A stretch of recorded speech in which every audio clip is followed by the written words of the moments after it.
आलोक कुमार जी, प्रदेश सरकार के सभी वरिष्ठ अधिकारीगण, शोधार्थीगण और उपस्थित भाइयों बहनों, हाँ मामा, हेलो। आज मुझे ऑफिस तीसरी बार मेरे को तो टाइम लगेगा। आपसे संवाद बनाने का अवसर प्राप्त हो रहा है। 3 बजे। आज का दिन क्यों? वहाँ कैसे रहेंगे? मम्मी घर गई है ना, वो बड़े पापा की। आकांक्षात्मक विकास खंडों के लिए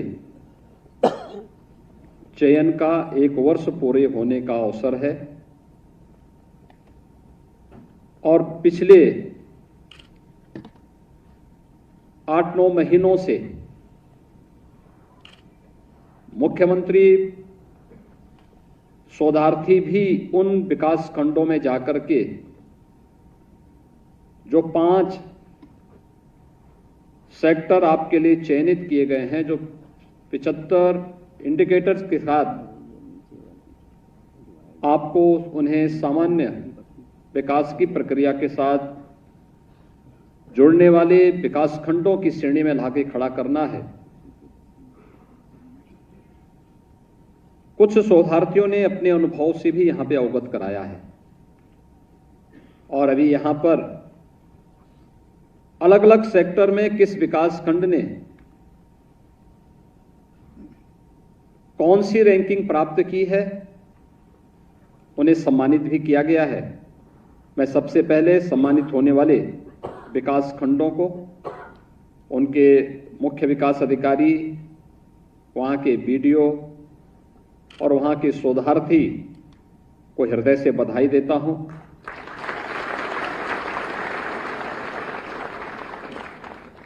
और यहां पर अपने सफलतम कहानी को भी कहने वाले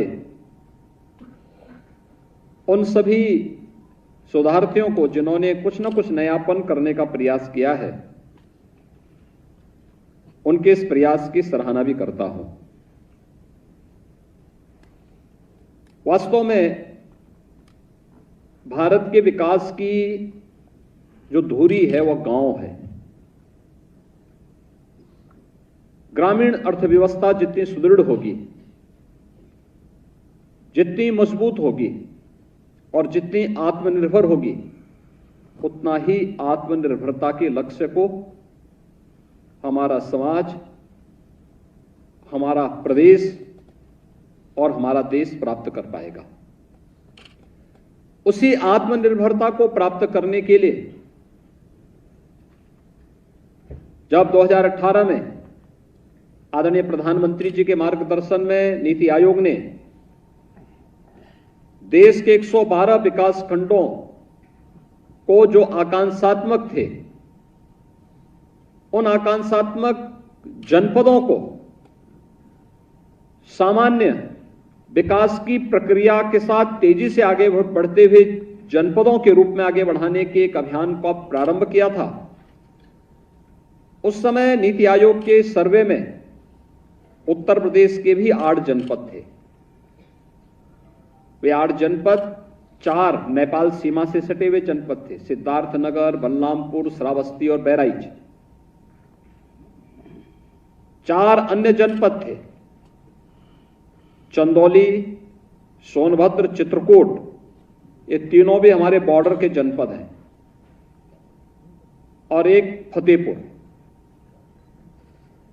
ये 8 जनपद देश के अंदर जो सबसे पिछड़े जनपद थे उनमें से थे।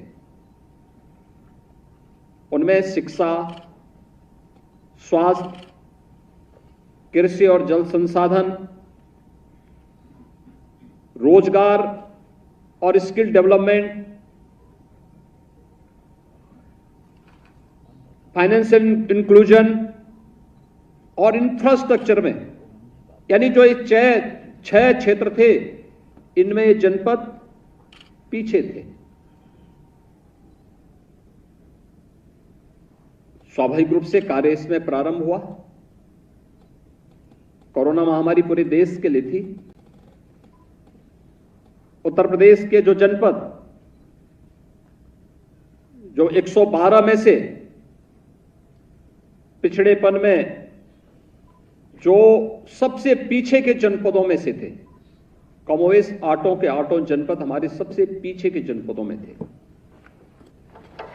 जहां शिक्षा की स्थिति बहुत खराब थी, स्वास्थ्य की सुविधा भी बहुत खराब थी, कृषि और जल संसाधन की स्थिति बहुत खराब थी, अन्य सभी क्षेत्रों में वह बहुत पीछे थे। जब एक टीम वर्क होता है, सामूहिक रूप से सभी ने मिलकर के अपने अपने क्षेत्र को कार्य प्रारंभ किया, सबसे पहली श्रेणी में था कि भी वहां पे मानव संसाधन पूरे हो। मानव संसाधन देने के बाद हर विभाग ने अपनी जिम्मेदारी का निर्वहन किया और उसके बाद कार्य प्रारंभ हुआ, उसकी नियमित मॉनिटरिंग प्रारंभ हुई। आज जब देश के अंदर एस्पिरेशनल डिस्ट्रिक्ट की बात आती है, आकांक्षात्मक जनपदों की रैंकिंग की बात आती है, तो टॉप 10 में जिन्होंने सबसे अच्छी प्रोग्रेस की है उनमें से 5 उत्तर प्रदेश के जनपद आते हैं और टॉप 20 में उत्तर प्रदेश के सभी 8 जनपद आते हैं।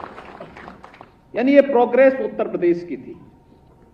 हम लोगों को उस समय लगा था कि ये एक अच्छा प्रयास है कि अगर हम लोग उत्तर प्रदेश जैसे राज्य में एक स्वस्थ प्रतिस्पर्धा को हमें आगे बढ़ाना है, तो हम लोगों ने फिर 100 विकास खंडों का चयन किया। इंडिकेटर वही थे, 5 क्षेत्र तय किए, नीति आयोग की टीम के साथ समन्वय बनाकर के इस कार्यक्रम को आगे बढ़ाया गया। आज हम आभारी हैं आदरणीय प्रधानमंत्री जी के कि उन्होंने देश के अंदर ऐसे 500 विकास खंडों को टारगेट किया है। उत्तर प्रदेश पहले से ही इसमें 100 विकास खंडों पर कार्य प्रारंभ कर चुका है और इसमें से इस बार जो एक नया प्रयोग हमने किया है कि 100 विकास खंडों के लिए 100 सीएम फेलोज को भी वहां तैनाती की गई, जो रियल टाइम डाटा को अपलोड कर सके और सही तथ्यों से अवगत करा करके हम टेक्नोलॉजी का भी उपयोग करें। और इस देश से आज जब लगभग 1 वर्ष अक्टूबर में आप लोगों का पूरा होगा, मैं चाहूंगा कि कुछ चीजें आपके लिए बहुत महत्वपूर्ण हैं। ये जो 5 क्षेत्र आपको दिए गए हैं, जिन क्षेत्रों में आपको कार्य करना है, मुझे लगता है कि अलग से कोई फंड नहीं देना है, कोई फंड अलग से देने की आवश्यकता नहीं। फंड है, पहले से विभाग के पास भी है, कर्मचारी भी वहां पर कमोवेश सभी विभागों के हैं। केवल कुछ कार्य जैसे एजुकेशन में बेसिक शिक्षा परिषद के स्कूल के साथ स्कूल चलो अभियान चला है। संबंधित विकास खंड में हमारे सीएम फेलोज की ड्यूटी बनती है, वे जाकर के देखें, खंड विकास अधिकारी के साथ, खंड शिक्षा अधिकारी के साथ किसी दिन इन लोगों से, खंड शिक्षा अधिकारी से कह करके इस विकास खंड के सभी प्रधानाचार्यों के साथ हम बैठना चाहते हैं और बैठकर किसी रविवार के दिन या जिस समय विद्यालय न चल रहा हो उसके बाद में जाकर के किसी विद्यालय में या किसी विकास खंड मुख्यालय पर यह बैठक हो सकती है और बैठक होकर के वहां पर उनके साथ बैठ करके उनसे कह करके कि स्कूल चलो अभियान में क्या हमने तय किया कि इस ग्राम पंचायत का कोई भी बच्चा स्कूल जाने से वंचित न रहने पाए, इसके लिए हमारा प्रयास क्या हुआ। क्या शिक्षक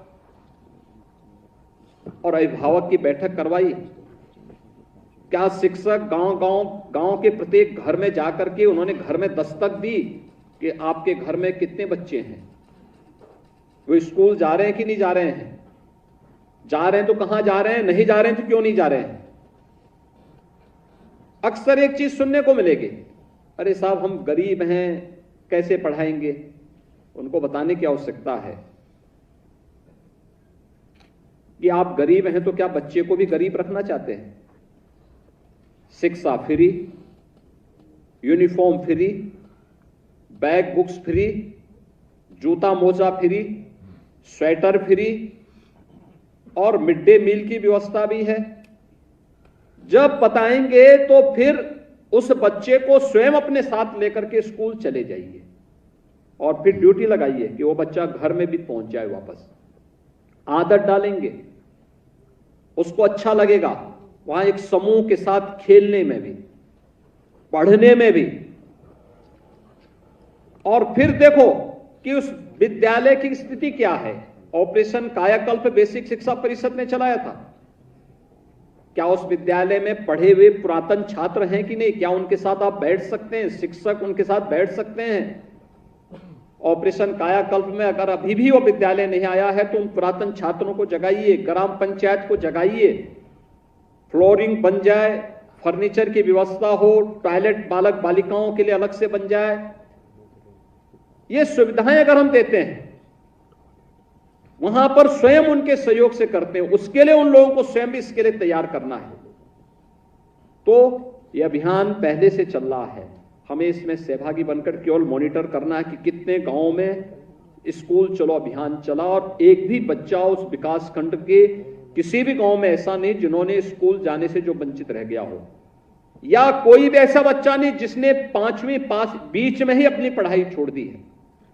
बीच का मतलब तीसरी से चौथी में गया, अब स्कूल नहीं जा रहा है, बच्चे का मन नहीं लग रहा है, उसके मन को लगाना है। क्योंकि स्वतंत्रता तो सबको अच्छी लगती है, लेकिन उसको अभी से शिक्षा के प्रति रुचि जागृत करनी पड़ेगी।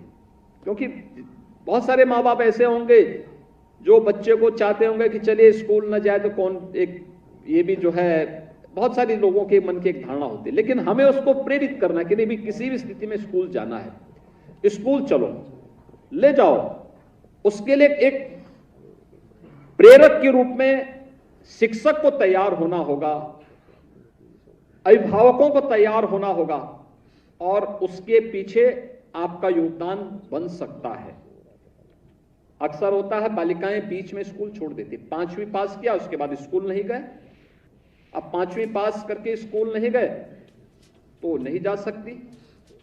आपको देखना होगा, हमने बालिकाओं के लिए कुछ व्यवस्थाएं दी है। मुख्यमंत्री कन्या सुमंगला योजना, बेटी के जन्म लेने पर, बेटी के विद्यालय में प्रवेश करने पर, बेटी के 6ठी क्लास में जाने पर, बेटी के 9वीं क्लास में जाने पर, हाई स्कूल की परीक्षा पास होने के बाद आगे कोई भी ITI या कोई सर्टिफिकेट कोर्स या कोई डिप्लोमा कोर्स या आगे जो भी कार्य किसी उससे जुड़ना चाहती है, इसके लिए भी व्यवस्था दी गई है। हम ये भी पूछ सकते हैं, क्या ये बेटियां स्कूल क्यों नहीं जा रही हैं? क्या स्कूल में कोई दुर्व्यवहार तो नहीं करता है? क्या ऐसा तो नहीं कोई भेदभाव होता है? ऐसा तो नहीं कि उसके पास अन्य कोई संसाधनों का अभाव है? तो फिर कन्या सुमंगला योजना की राशि उस बेटी को क्यों नहीं मिल पा रही है? इसके लिए भी आप अपने स्तर पर प्रयास कर सकते हैं, शासन की इस स्कीम का लाभ देना। आंगनबाड़ी कितनी सक्रिय है? आंगनबाड़ी में बच्चे जा रहे हैं कि नहीं जा रहे हैं? प्री प्राइमरी के रूप में हम उसका उपयोग कर रहे हैं कि नहीं कर रहे हैं? इसमें भी गांव-गांव जाकर के हम इस कार्यक्रम में सहभागी बन सकते हैं और लोगों को इसके लिए प्रेरित कर सकते हैं। बच्चे बीच में स्कूल तो नहीं छोड़ रहे हैं। बालिकाएं स्कूल जो छोड़ने वाली हैं उनको बोलो कि स्कूल आप जाएंगे तो आपको एक कन्या सुमंगला योजना की इतनी राशि मिलेगी, स्कॉलरशिप के रूप में। एक पूंजी हो जाएगी उसके पास, अच्छी खासी पूंजी हो सकती है।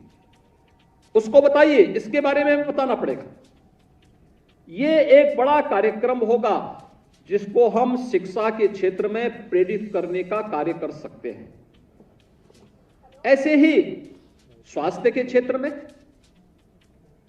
संचारी रोग उन्मूलन के लिए सरकार के साल में 3 बार कार्यक्रम चलते हैं। 3 कार्यक्रम 3 बार चलते हैं, हर 4 महीने में 1 बार कार्यक्रम चलता है। इसमें याद रखना, संचारी रोग के उन्मूलन का सबसे पहला सूत्र है स्वच्छता। गांव में स्वच्छता है कि नहीं है? नहीं है तो स्वच्छता कर्मी क्या कर रहा है? सफाई कर्मचारी क्या कर रहा है?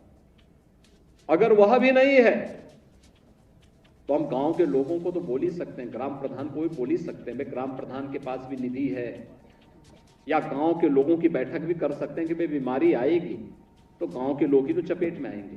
क्या गांव के लोग सभी मिलकर के अपने गांव को साफ नहीं कर सकते? लोगों के मन में भाव पैदा होना चाहिए, उसे एक जन आंदोलन का रूप लेना चाहिए। प्लास्टिक नहीं उपयोग करना चाहिए। शादी ब्याह में कप, गिलास, प्लेट, थर्माकोल, इन सभी को, प्लास्टिक हो या थर्माकोल, इसका उपयोग नहीं करना चाहिए। पत्तल का उपयोग करें या फिर जो परंपरागत बर्तन है उनका उपयोग करें।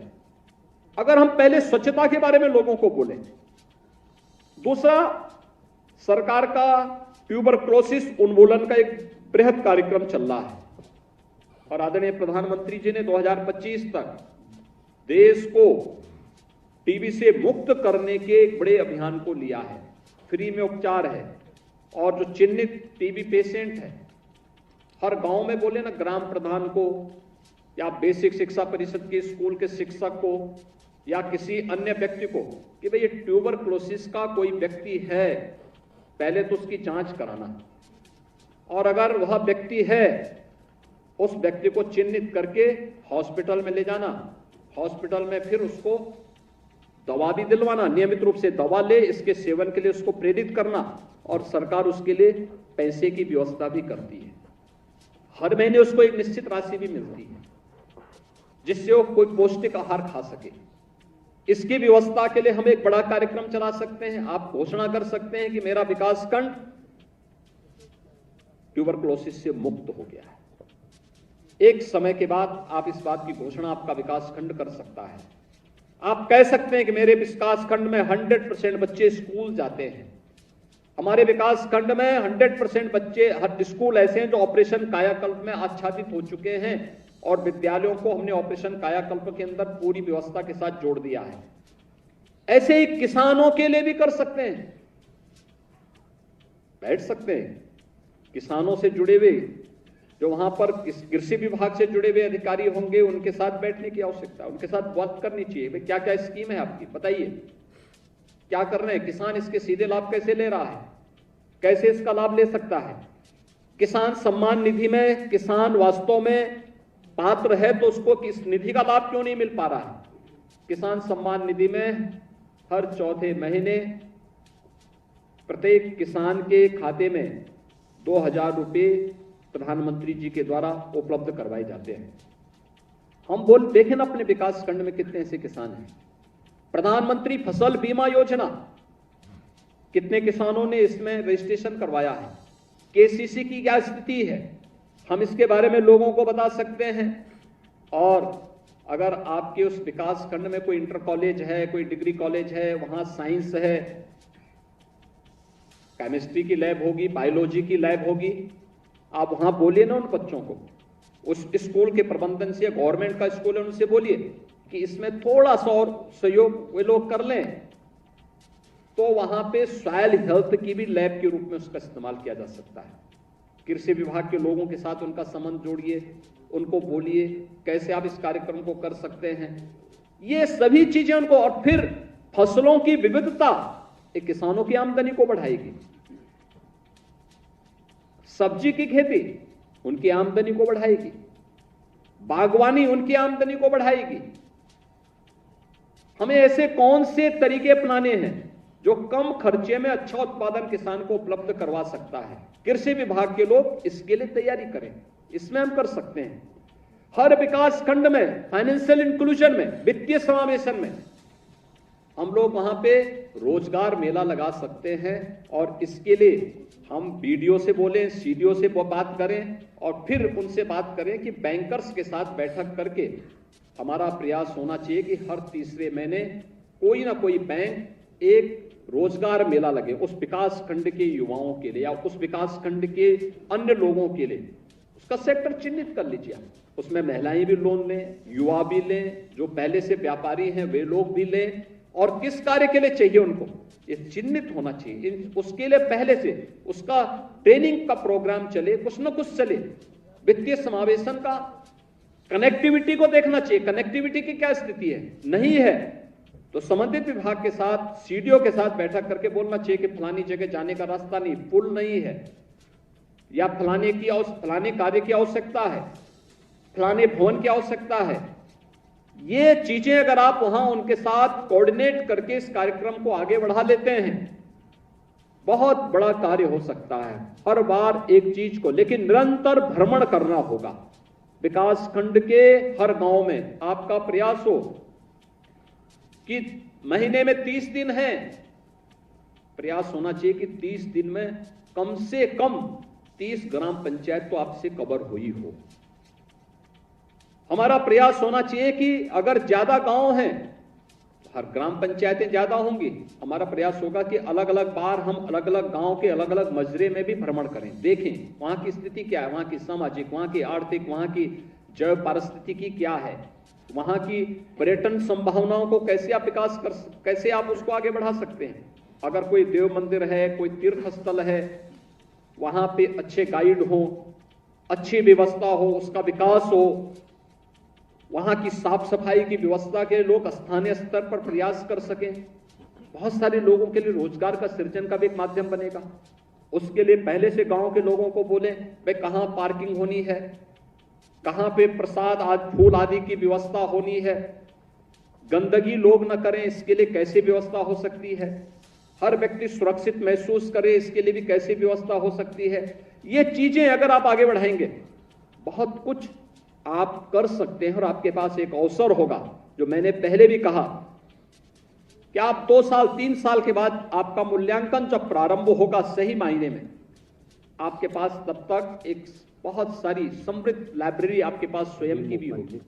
लाइब्रेरी की बात कर रहे थे, हर बार हम हर छात्र को, हर बच्चे को फ्री में पुस्तकें देते हैं। कितना अच्छा होगा कि जब वो बच्चा स्कूल से जाए तो उससे बोलेंगे जो किताब तुम्हें स्कूल से मिली है कम से कम उस किताब को वापस दे दो। जिल्द के साथ दे सकता, ठीक नहीं लगता तो स्वयं भी जिल्द लगवा करके और बुक बैंक उसी स्कूल के अंदर बनवा दो, जिससे कोई नए बच्चे आते तो जब तक उनको नई पुस्तकें मिलती हैं तब तक वह उन पुस्तकों का इस्तेमाल कर सके। पुरातन छात्रों से बोले कि भाई इन बच्चों के लिए कुछ पुस्तकें दान कर दो।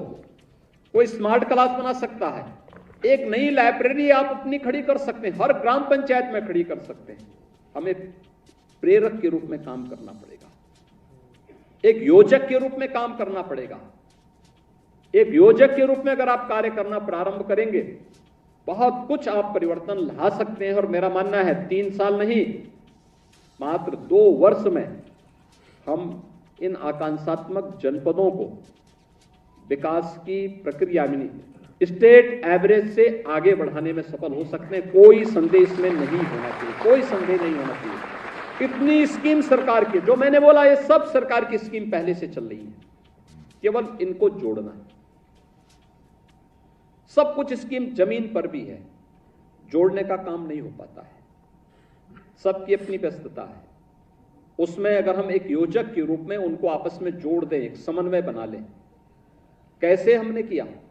इंसेफ्लाइटिस पूर्वी उत्तर प्रदेश में कुशीनगर जनपद की बात कर रहे हैं, सबसे ज्यादा इंसेफ्लाइटिस से मौतें कुशीनगर में होती थी, सबसे ज्यादा मौतें होती थी।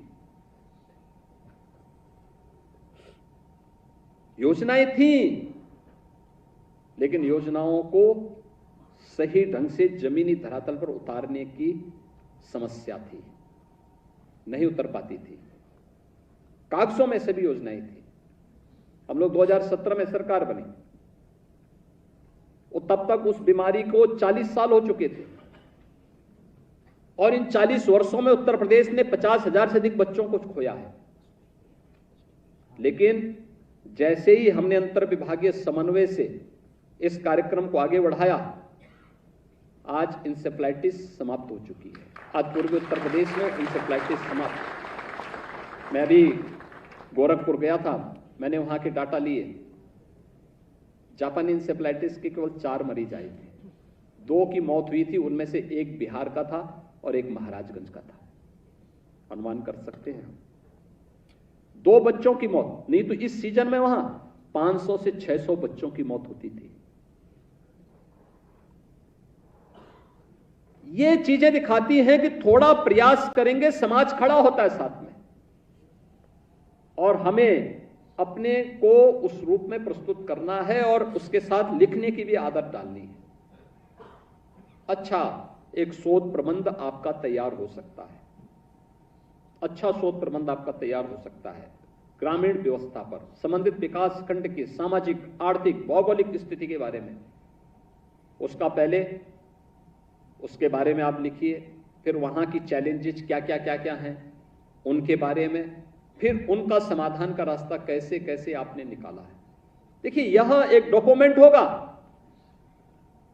नियोजन विभाग के लिए भी, नीति आयोग के लिए भी, आने वाली पीढ़ी के लिए भी। और आप सब पढ़े लिखे हैं, आपको लिखने की भी आदत डालनी पड़ेगी। आपको टैबलेट इसलिए दिया गया है कि आपको बार बार किसी अन्य चीज की आवश्यकता ना पड़े, फटाफट अपने कार्यक्रमों को भी आगे बढ़ा करके आप लोग रुचि के साथ इस कार्यक्रम के साथ जुड़ सकें। और सरकार ने पहले ही कह रखा है, 3 साल के अपने इस पूरे टेन्योर को सफलतापूर्वक आगे बढ़ाइए। यह आपकी सबसे अच्छी ट्रेनिंग है। सरकार अपने विभागों में भी इस बात की फिर व्यवस्था करने जा रही है कि जो सफलतापूर्वक अपने टेन्योर को पूरा करेगा, अपना शोध प्रबंध भी प्रस्तुत करेगा। हम एज में रिलैक्सेशन के साथ साथ सरकारी नौकरी में भी फिर उनको यहां पर प्रदेश के अंदर वेटेज देने जा रहे हैं। और उसके लिए आपको अभी से अपनी तैयारी करनी चाहिए कि हमें अपने शोध प्रबंध को इसके साथ ही तैयार भी करना है।